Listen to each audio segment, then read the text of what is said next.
भी वहन नहीं कर सकता है, मुझको कोई जुगनू आकर दहन नहीं कर सकता है। जो उजियारे का आदी हो वो रहकर मेरी बात सुने, मैं सूरज हूं अंधियारा मुझे सहन नहीं कर सकता है।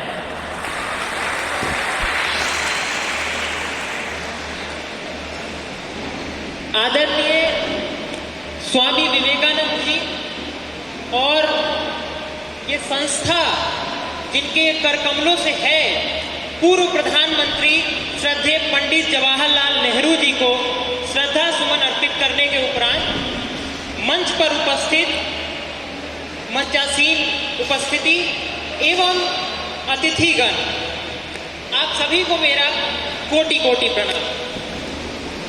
अपने प्राण त्यागने से 1 वर्ष पूर्व स्वामी विवेकानंद जी ने बड़ी महत्वपूर्ण बात कही थी 1901 में कि मैंने देखा है कि भारत माता अपनी प्राचीन शक्ति से युक्त होकर प्राचीन आभा के साथ संपूर्ण विश्व का मार्गदर्शन करने के लिए पुनः सिंहासनारूढ़ होने जा रही है।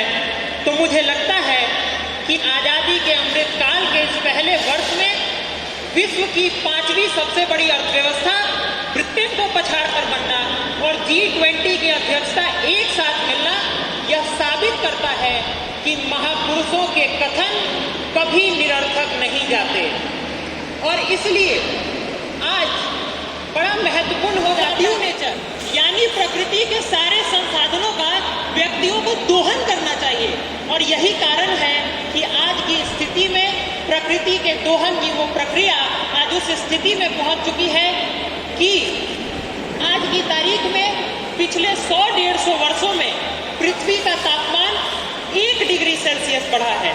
और जो कहा जाता है कि we are in the cusp of the glorious time in the history of mankind, तो मुझे ऐसा लगता है कि आज की स्थिति में पृथ्वी का तापमान पिछले 100 वर्षों में 1 डिग्री सेल्सियस बढ़ना और उसके साथ साथ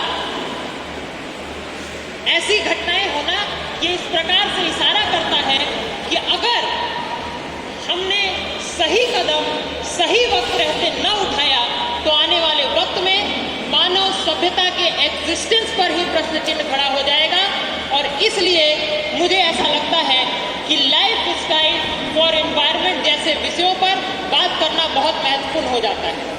और इसलिए विशेष तौर पर इस पर धन्यवाद देना जरूरी हो जाता है नेहरू युवा केंद्र के पटना के संगठन का, इसके साथ साथ नेहरू युवा केंद्र संगठन भारत एवं भारत सरकार के युवा एवं खेल मंत्रालय का, जिसने एक ऐसी विचारधारा को जन्म दिया कि अंतर्राष्ट्रीय ही नहीं बल्कि भू राजनीतिक मामले को एक जिला स्तर पर उठा के और सबसे निचले स्तर पर इसका समाधान लोकल स्तर पर खोजा जाए।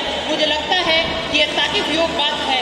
अंत में केवल 2 बातें कहना चाहूँगा कि हम लोग ग्रामीण परिवेश से आते हैं और इस बात में मैं मंच समेत सभी लोगों का ध्यान आकृष्ट करना चाहूँगा, क्योंकि ये बात आपको किताबों में और सिलेबस में पढ़ने के लिए नहीं बताई जाएगी। हम लोग ग्रामीण परिवेश से आते हैं और अभी का महीना गेहूं के कटनी का महीना है और हमारे गांवों में हम जो परंपरा जीते हैं लाइफ स्टाइल फॉर एनवायरनमेंट के अनुरूप वो कैसे होती है, अगर हम उसे एक बार सीख लें तो मुझे लगता है कि विश्व के किसी भी समस्या का समाधान हमें बहुत आसानी से मिल जाएगा।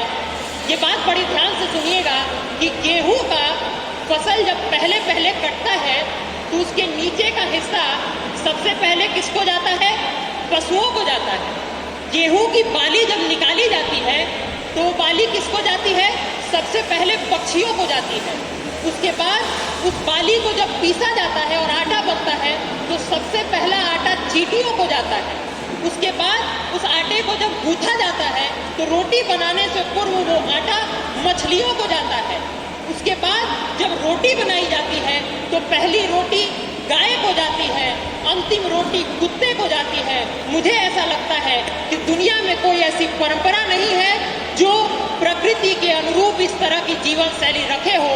कहना केवल यही है जो प्रधानमंत्री जी ने लाल किले की प्राचीर से आजादी के अमृत महोत्सव पर कहा था कि अगर हम सभी भारत के नागरिकों के तौर पर अपने जिम्मेदारियों और कर्तव्यों का निर्वहन विरासत पर गर्व से युक्त होकर और गुलामी की मानसिकता से मुक्त होकर करना प्रारंभ करें मुझे लगता है कि विवेकानंद जी के उस सपने के साथ साथ लाइफ स्टाइल फॉर एनवायरनमेंट के संकल्प को भी हम लोग सफल करने में सफल रहेंगे।